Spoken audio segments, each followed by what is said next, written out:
The knock came at 6:43 a.m. I know this because I was staring at my phone, trying to decide whether 3 hours of sleep counted as rest or merely as expensive insomnia. Business trips to nowhere towns always screwed with my head, but this Hampton Inn felt different.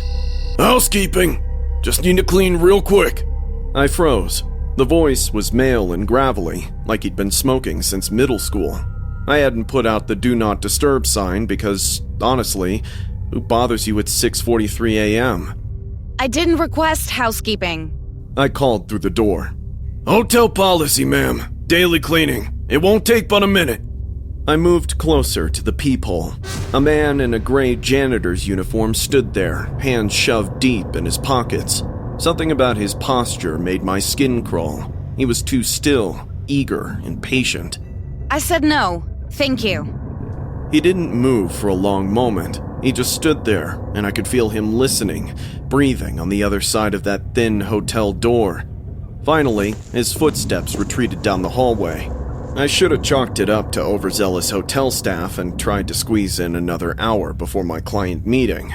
Instead, I found myself pacing the small room while that encounter replayed in my head like a broken record. 20 minutes later, I heard it again, the same knock and rhythm, but it wasn't my door. It was coming from down the hall. I pressed my ear to the door, holding my breath. Housekeeping! Just need to clean real quick. I had to look. My primal gut was screaming that this wasn't right, and I've learned to trust that voice. It's kept me alive in boardrooms full of predators, and apparently it works in shady hotels too. I turned the deadbolt as quietly as possible and cracked the door open just enough to see down the hallway. Room 237. He was standing there in that same gray uniform. His hands weren't in his pockets anymore. They were on the door handle. He was trying to open it, rather desperately. He didn't have a cart, cleaning supplies, or key cards. He was merely a man in a worn-out uniform, testing door handles as if he were shopping for unlocked rooms. The woman in 237 must have been smarter than me, or maybe just more tired, because she didn't answer. He stood there for another 30 seconds, testing the handle again, then moved to 239.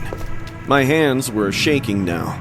I watched him try 3 more doors, the same routine each time. He performed a polite knock, recited the scripted line, and then gently tested the handle when no one answered. He moved like he had all the time in the world, like the moment was just another Tuesday morning. Room 243 opened. I couldn't see who answered, but I heard a woman's voice, groggy and confused. I didn't order housekeeping. Hotel policy, ma'am. Daily cleaning. I don't know. I'm not dressed. Won't take but a minute. Just need to check something real quick. The way he said check something made my stomach turn. There was hunger in his voice now, barely contained excitement that hadn't been there when he knocked on my door. I slammed my door shut and grabbed my phone, fingers fumbling as I dialed the front desk. Hampton Inn, this is Derek. How can I help you? There's a man in a janitor's uniform going door to door, claiming to be housekeeping. He tried to get into my room, and now he's down the hall trying other doors. A man? Ma'am, our housekeeper is a woman, and she doesn't start until 10 a.m. The blood drained from my face. What? Maria is our only housekeeper on duty today, and she won't be in for another 2 hours. What room are you in? 231. He's at room 243 right now. I think he got someone to open their door. I'm calling security and police right now. Stay in your room and don't open the door for anyone. I hung up and pressed my ear to the door again. The hallway had gone quiet, too quiet. No voices, no footsteps, nothing. Then I heard it. A soft, muffled crying coming from down the hall that will haunt me until the day I die. I grabbed the security latch and chained my door, then dragged the desk chair over and wedged it under the handle. My heart was pounding so hard I could hear it in my ears, drowning everything else out. 3 minutes later, I heard running footsteps in the hallway. It had to be security, the police. They were shouting. Then the door slammed open. Ma'am, are you okay? Ma'am, can you hear me? The crying was louder now. I stayed pressed against my door for what felt like hours, but was probably only 20 minutes. Finally, there was a gentle knock on my door. Miss, this is Officer Martinez with the police department. The man has been apprehended. You're safe now. When I finally opened the door, the hallway was full of people.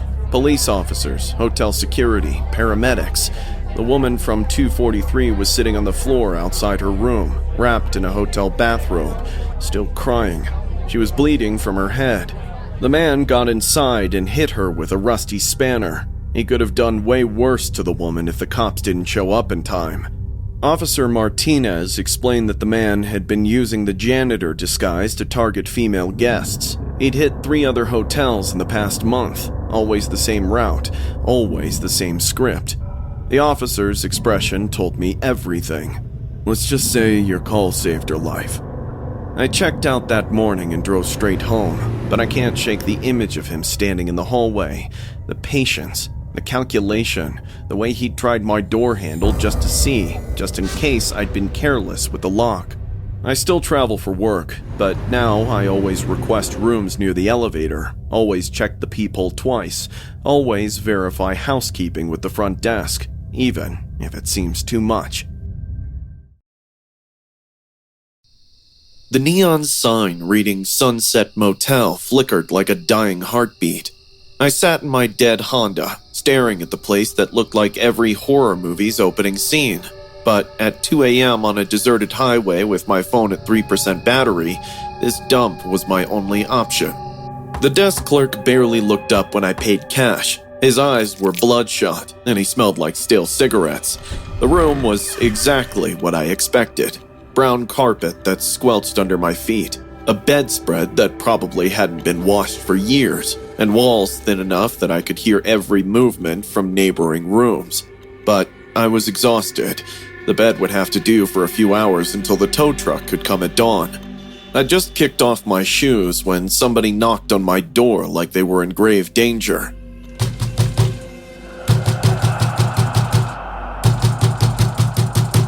I looked through the peephole and saw a teenage girl, maybe 17, with mascara streaked down her cheeks and blonde hair matted against her head. She was shivering in a tank top and shorts, arms wrapped around herself. When she looked up at the door, her eyes were wide with panic. Please, can I use your phone? My boyfriend, he just dumped me and took off with my stuff. I need to call my friend. Every instinct I had screamed at me in a big no, but looking at her through the peephole, seeing how young she was, how scared, I couldn't just leave her out there. I cracked the door open, chain still attached. Are you okay? Please, I just need to make one phone call. I promise I'm not crazy or anything. Jake, my boyfriend, we had a huge fight and... She held up empty hands. My friend Sarah lives nearby. She'll come get me. Against every horror movie rule I'd ever learned, I opened the door. She practically fell inside, still shaking. Up close, I could see she was even younger than I'd thought. There was a small bruise forming on her left cheek. Thank you so much. She took my phone with trembling hands. I'm Megan, by the way. I'm so sorry about this. She dialed quickly, like she knew the number by heart. While it rang, she looked around the room. Her eyes lingered on my luggage longer. Sarah? Yeah, I'm at that motel. The Sunset one? Off Highway 76. Room 237. Yeah, a lady. No, she's cool. Real nice, actually. Blonde, probably late 20s. Traveling alone. My blood went cold. That wasn't how you describe someone to a friend picking you up. That was how you describe someone to... She can't. I saw her car outside. It's broken down. Megan's eyes met mine, and I saw something that made my skin crawl. She wasn't scared anymore. She was calculating.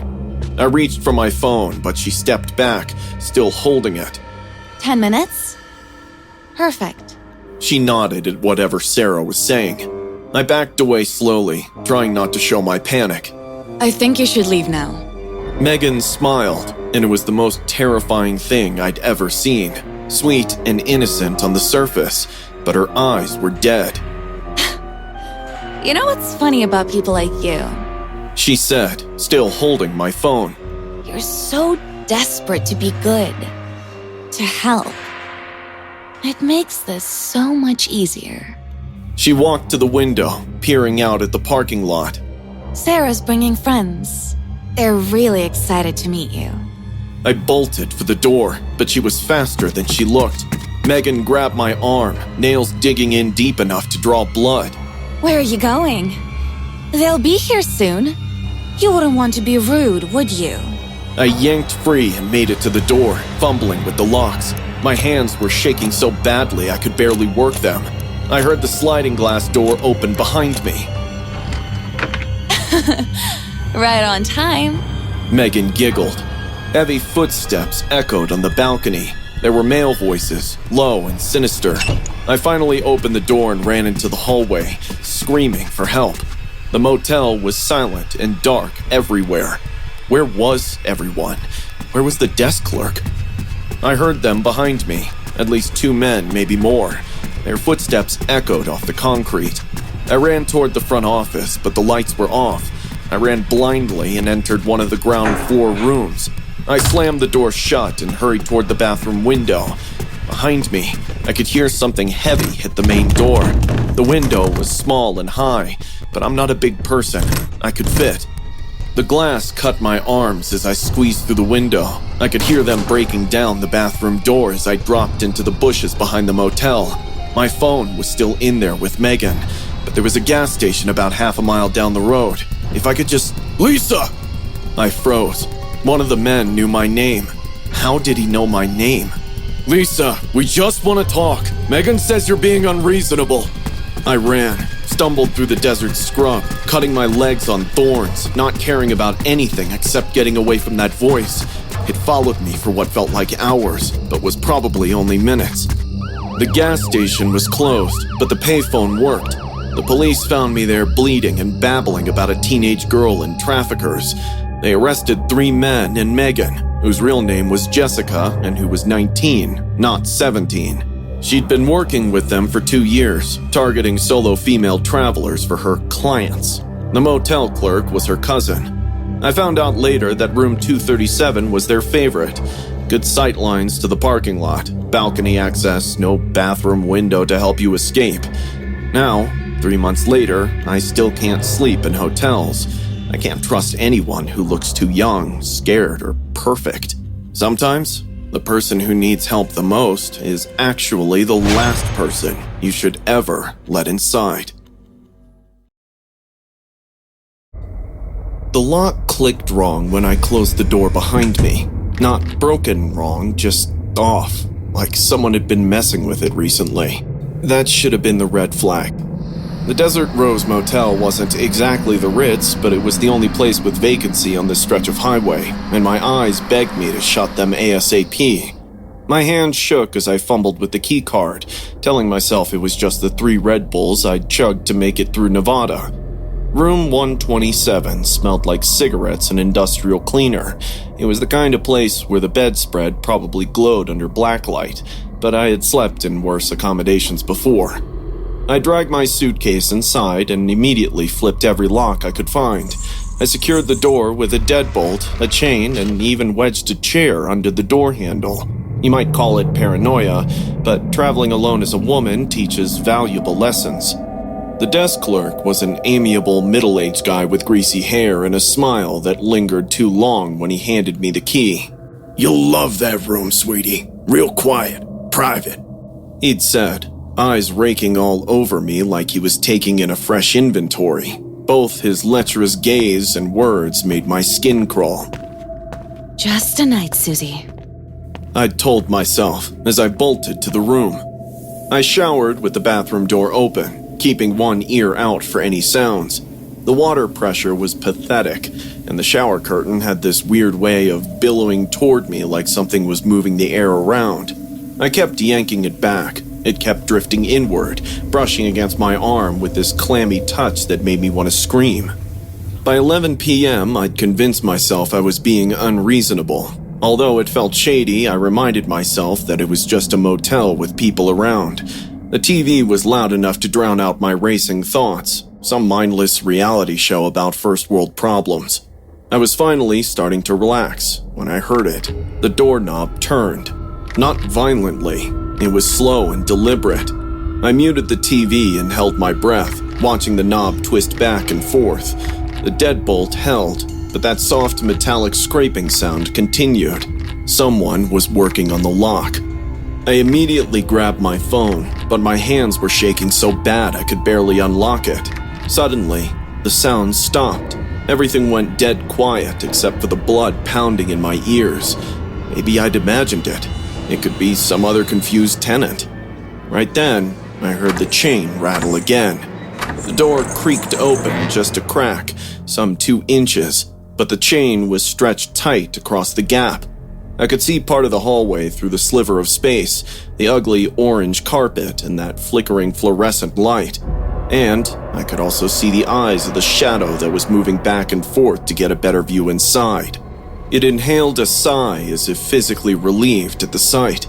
That's when a full-throated, ear-piercing scream left my mouth and probably woke up half the motel. The door slammed shut so fast I heard the frame shake. I called 911, but my voice kept breaking. The operator kept asking me to repeat myself because I couldn't get the words out coherently. Someone was in my room. No, not in my room. Trying to get in. They had a key. They opened the door.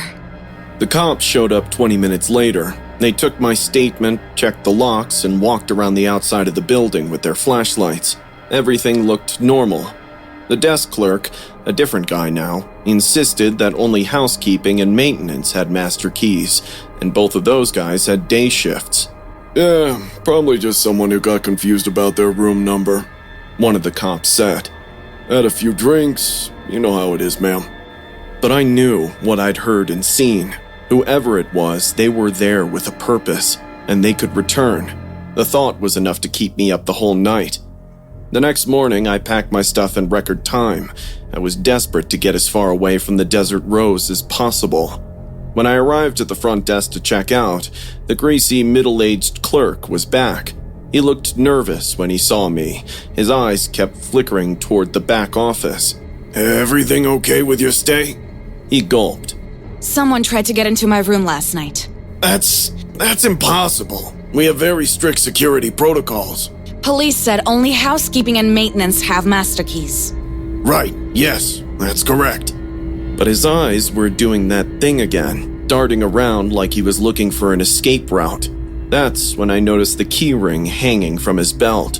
Way too many keys for a desk clerk, and one of them looked different from the others. Newer, shinier. Where's your maintenance man? I asked. He doesn't come in till later. What's his name? The clerk's mouth opened and closed like a fish. I don't think I should. I trusted my gut feeling and called the police again. Turns out, the desk clerk, Eddie Torino, had been making his own master keys for months. Not to steal anything or hurt anyone, just to watch the women sleep. He'd let himself into rooms where single women were staying, stand in the doorway and watch them for hours. Sometimes he'd take pictures with his phone, or just stand there and breathe. 4 other women had stayed in room 127 over the past 3 months. They all woke up with that weird feeling that someone had been there but couldn't prove it. Those confused women checked out early, convinced they were losing their minds. The only reason I found out the truth was because I was awake and screamed. The only reason he got caught was because I made noise. Eddie's in jail now, but I still can't sleep in hotels anymore. Every time I hear a door handle turn or see a maintenance uniform, I'm right back in that room, watching that door open inch by inch. The worst part isn't that he was there.